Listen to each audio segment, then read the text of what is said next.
আসসালামু আলাইকুম, সবাইকে স্বাগত জানাচ্ছি এখনকার বাংলা সংবাদে। প্রথমেই সংবাদ শিরোনাম। শুরুতেই জানিয়ে দিব, হরমুজ ইস্যুতে কাতারে বৈঠকে বসছে ইরান যুক্তরাষ্ট্র। এরপর জানিয়ে দিব, যুক্তরাষ্ট্র ও ইসরায়েলের নেতাদের বিরুদ্ধে শিশু হত্যার বিচার দাবি মোজতবা খামেনির। তারপর জানিয়ে দিব, ভারত সফর করতে পারেন ডোনাল্ড ট্রাম্প। সবশেষে জানিয়ে দিব, হামলা বন্ধে সম্মত যুক্তরাষ্ট্র ইরান, মঙ্গলবার বৈঠক। এতক্ষণ শুনছিলেন সংবাদ শিরোনাম, এখন বিস্তারিত। তার আগে আপনি যদি ইরানের পক্ষে থাকেন তাহলে ভিডিওটি লাইক করে চ্যানেলটি সাবস্ক্রাইব করে কমেন্টে লিখুন স্ট্যান্ড উইথ ইরান। হরমুজ ইস্যুতে কাতারে বৈঠকে বসেছে ইরান যুক্তরাষ্ট্র। হরমুজ প্রণালীর নিরাপত্তা ও নৌ চলাচল সংক্রান্ত বিরোধ নিরসনে যুক্তরাষ্ট্র ও ইরান সরাসরি বৈঠকে বসছে।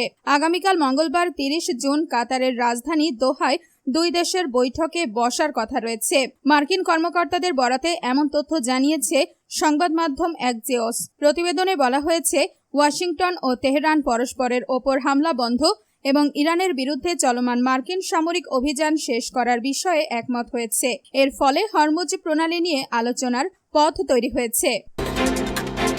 যুক্তরাষ্ট্র ও ইসরায়েলের নেতাদের বিরুদ্ধে শিশু হত্যার বিচার দাবি মোজতবা খামেনির। যুক্তরাষ্ট্র ও ইসরায়েলের শীর্ষ নেতাদের বিরুদ্ধে শিশু হত্যা ও যুদ্ধ অপরাধের অভিযোগ তুলে তাদের বিচার দাবি করেছেন ইরানের সর্বোচ্চ নেতা মোজতবা আলী খামেনি। রোববার 28 জুন সামাজিক যোগাযোগ মাধ্যম এক্সে দেওয়া এক বার্তায় তিনি বলেন, 2025 থেকে 26 সালে ইরানের বিরুদ্ধে সংঘটিত শিশু হত্যা, যুদ্ধ অপরাধ ও আগ্রাসনের সঙ্গে জড়িত ব্যক্তিদের দেশের আদালতে পাশাপাশি আন্তর্জাতিক আদালতেও বিচারের মুখোমুখি করতে হবে। তার দাবি, যুক্তরাষ্ট্র ও ইসরায়েলের নেতাদের প্রকাশ্য বক্তব্যই এসব অপরাধের স্বীকারোক্তি হিসেবে বিবেচিত হতে পারে। 1981 সালে বোমা হামলায় নিহত ইরানের তৎকালীন প্রধান বিচারপতি আয়াতুল্লাহ মোহাম্মদ বেহেশতি এবং অন্যান্য শীর্ষ রাজনৈতিক নেতার মৃত্যুবার্ষিকী উপলক্ষে দেওয়া বক্তব্যে এসব মন্তব্য করেন খামেনি। তার বক্তব্যে 2025 সালের প্রসঙ্গটি মূলত ওই বছরের জুনে ইসরায়েল ও ইরানের মধ্যে সংঘটিত 12 দিনের যুদ্ধকে নির্দেশ করে। খামেনি তার বক্তব্যে শিশু হত্যার একটি উদাহরণ হিসেবে মিনাব শহরের সাজারে তৈয়েবেহ বালিকা প্রাথমিক বিদ্যালয়ে হামলার কথা উল্লেখ করেন। তার দাবি, গত 28 ফেব্রুয়ারি যুদ্ধের প্রথম দিনে বিদ্যালয়টিতে যুক্তরাষ্ট্রের ক্ষেপণাস্ত্র হামলায় শতাধিক শিশু নিহত হয়। ইরানি কর্তৃপক্ষের ভাষ্য অনুযায়ী ওই হামলায় শিক্ষক সহ 175 জনের বেশি মানুষ প্রাণ হারান, যাদের অধিকাংশই ছিল শিশু। ভারত সফর করতে পারেন ডোনাল্ড ট্রাম্প। মার্কিন পররাষ্ট্রমন্ত্রী মার্কো রুবিও জানিয়েছেন, আগামী বছরের শুরুর দিকে ডোনাল্ড ট্রাম্পের ভারত সফর আয়োজনের জন্য কাজ করছে ওয়াশিংটন। ভারতীয় বার্তা সংস্থা IANSকে দেওয়া সাক্ষাৎকারে রুবিও বলেন, ভারত ও যুক্তরাষ্ট্র বর্তমানে একটি দ্বিপাক্ষিক বাণিজ্য চুক্তি নিয়ে আলোচনা করছে। সেই প্রক্রিয়ার অংশ হিসেবেই ট্রাম্পের সফর হতে পারে। তিনি জানান, সফরের প্রস্তুতি নিতে তিনি নিজেও চলতি বছর ভারত সফর করতে পারেন। রুবিও বলেন, আগামী বছরের প্রথম দিকে প্রেসিডেন্ট ট্রাম্পকে ভারতে আনার জন্য আমরা কাজ করছি।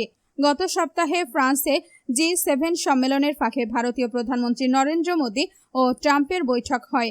বৈঠকের পর ট্রাম্প জানান, তাদের মধ্যে খুব ভালো আলোচনা হয়েছে। রয়টার্সের প্রতিবেদনে বলা হয়েছে, ভারত কয়েক মাস ধরেই ট্রাম্পের সফরের জন্য যুক্তরাষ্ট্রের সঙ্গে যোগাযোগ বাড়িয়েছে। সম্ভাব্য সফরটি জাপান ও অস্ট্রেলিয়াকে নিয়ে একটি আঞ্চলিক বৈঠকের সঙ্গেও যুক্ত হতে পারে। হামলা বন্ধে সম্মত যুক্তরাষ্ট্র ইরান। মঙ্গলবার বৈঠক টানা 3 দিনের উত্তেজনার পর একে অপরের ওপর হামলা বন্ধ করতে সম্মত হয়েছে যুক্তরাষ্ট্র ও ইরান। মার্কিন কর্মকর্তার বরাত দিয়ে সংবাদ মাধ্যম অ্যাক্সিওস এই তথ্য নিশ্চিত করেছে। হরমুজ প্রণালী সংক্রান্ত বিরোধ নিষ্পত্তিতে মঙ্গলবার 30 জুন কাতারের রাজধানী দোহায় বৈঠকে বসার পরিকল্পনা করেছে দুই দেশ। খবর রয়টার্স। সংবাদ মাধ্যম অ্যাক্সিওস জানিয়েছে, সব বিষয় নিয়ে কারিগরি পর্যালোচনা আলোচনা হবে। আপাতত উভয় পক্ষ হামলা থেকে বিরত থাকবে এবং হরমুজ প্রণালী দিয়ে জাহাজ চলাচল স্বাভাবিক থাকবে। গতকাল রোববার ভোরে ইরান, কুয়েত ও বাহরাইনে অবস্থিত মার্কিন সামরিক ঘাঁটিতে ক্ষেপণাস্ত্র ও ড্রোন হামলা চালায়। এর কিছুক্ষণ আগে মার্কিন প্রেসিডেন্ট ডোনাল্ড ট্রাম্প হুঁশিয়ারি দিয়ে বলেন, যুদ্ধবিরতির চুক্তি মেনে না চললে ইরানের অস্তিত্বই বিলীন হয়ে যেতে পারে। অন্যদিকে ইসরায়েল জানিয়েছে, রোববার তারা আবারও লেবাননের দক্ষিণাঞ্চলের একটি গ্রামে ইরান সমর্থিত হিজবুল্লাহর ভূগর্ভস্থ স্থাপনায় হামলা চালিয়েছে। শুক্রবার লেবাননের সঙ্গে নতুন যুদ্ধবিরতির পর শনিবারও একই ধরনের আরেকটি হামলা চালানো হয়। ইরানের দাবি, বৃহত্তর সমঝোতা কার্যকর রাখতে হলে লেবাননের সংঘাত বন্ধ করতে হবে।